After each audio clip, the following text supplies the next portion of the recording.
আচ্ছা, একটা জিনিস কি কখনো ভেবে দেখেছেন, এই যে জীবনের একটা মানে খুঁজে পাওয়া, সেটার সাথে লম্বা সুস্থভাবে বেঁচে থাকার কি আসলেই কোনো সম্পর্ক আছে? বেশ মজার, তাই না? ঠিক তাই। আর আমরা আজকে এই ব্যাপারটা নিয়ে একটু গভীরে যাব। একটা দারুণ বই আছে, বুঝলেন তো? জাপানের ওকিনাওয়ার মানুষেরা কেন এত লম্বা জীবন পান, সেই রহস্যের একটা চাবিকাঠি নাকি তাদের ইকিগাই ধারণার মধ্যে লুকিয়ে আছে। ইকিগাই, হ্যাঁ, শুনেছি কথাটা। মানে বেঁচে থাকার কারণ বা যা জীবনকে একটা অর্থ দেয়, তাই তো? একদম। তো চলুন এই বইটার সাহায্য নিয়ে একটু দেখি ওকিনাওয়ার মানুষরা ঠিক কিভাবে নিজেদের বয়সটাকে যেন একটু দূরে রাখতে পারেন। তাদের এই অ্যান্টি এজিং রহস্যের পেছনে কি আছে, বিশেষ করে এই শরীরচর্চা, ঘুম, কাজ। আর মানসিক চাপ সামলানো, সেটাও নিশ্চয়ই গুরুত্বপূর্ণ। অবশ্যই অবশ্যই। বইটাতে প্রথমেই যেটার উপর জোর দেয়া হয়েছে সেটা হলো অ্যাক্টিভ থাকা, শরীর আর মন দুটোই। অ্যাক্টিভ থাকা মানে কি, জিমে গিয়ে খুব খাটনি? না না, একেবারেই না। মজার ব্যাপার হলো বইটা বলছে ওই অঞ্চলে পুরোপুরি অবসর নেওয়ার ধারণাটাই নাকি খুব একটা নেই। মানুষ তার জীবনের একটা লক্ষ্য বা প্যাশন, ওই ইকিগাই খুঁজে নেয় আর সেটার সাথে যুক্ত থাকে। তার মানে কাজ চালিয়ে যাওয়া বা পছন্দের কোনো কাজ করা? হ্যাঁ, ওই কাজ বা ব্যস্ততাটাই তাদের জীবনকে একটা মানে দেয়, সচল রাখে।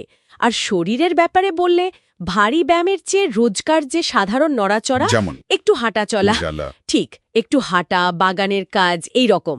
ওদের একটা হালকা ব্যায়ামও খুব জনপ্রিয়, রেডিও তাইসো, খুব সহজ কিছু মুভমেন্টস মিউজিকের সাথে, কঠিন কিছু নয়, কিন্তু রোজকার ব্যাপার। তার মানে রোজ অল্প অল্প করে শরীরটাকে চালু রাখা। আর মনকে কিভাবে তরুণ রাখেন তারা? সেটাও জরুরি। বইটা বলছে নতুন কিছু শেখা বা ধরুন মানুষের সাথে মেশা, ছোটখাটো চ্যালেঞ্জ নেওয়া, এইগুলো ব্রেনকে সতেজ রাখে। মনেরও ব্যায়াম দরকার, বুঝলেন তো? বুঝলাম। কিন্তু আজকালকার দিনে স্ট্রেস তো একটা বিরাট ফ্যাক্টর। অতিরিক্ত চাপ তো বয়স বাড়িয়ে দেয় শুনেছি। ওকিনাওয়ার লোকেরা এটা কিভাবে সামলান? ঠিক পয়েন্ট। বইয়ের গবেষণা বলছে লম্বা সময় ধরে মানসিক চাপ চললে সেটা আমাদের কোষের বয়স বাড়িয়ে দেয়। ওই যে টেলোমিয়ার থাকে কোষের শেষে, হ্যাঁ। ওগুলোকে ছোট করে দেয়। কিন্তু ওকিনাওয়ার মানুষরা বেশিরভাগই বেশ শান্ত স্বভাবের। তাদের মধ্যে একটা স্টোইক ভাব আছে। জীবনের ওঠাপড়ায় সহজে ভেঙে পড়েন না। শান্ত থাকেন? এটা কি ওই ইকিগাই খুঁজে পাওয়ার জন্য? মানে জীবনের লক্ষ্য ঠিক থাকলে কি চাপ কম লাগে? হ্যাঁ, একটা সংযোগ তো আছেই।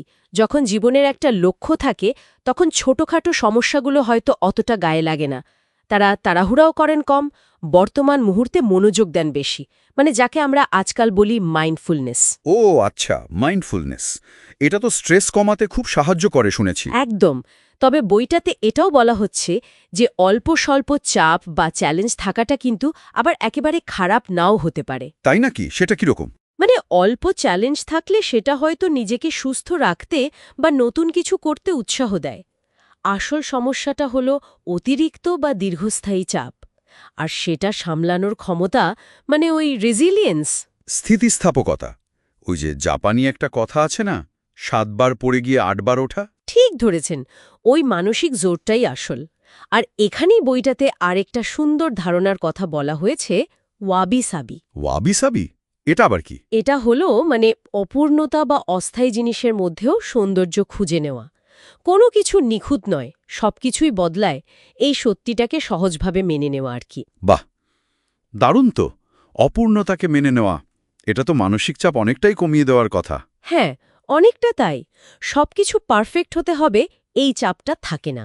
আচ্ছা, তাহলে অ্যাক্টিভ থাকা, মনকে সচল রাখা, চাপ সামলানো, এগুলো ছাড়াও আর কি বিষয় আছে বইটাতে? ঘুমের গুরুত্বের কথা খুব করে বলা আছে।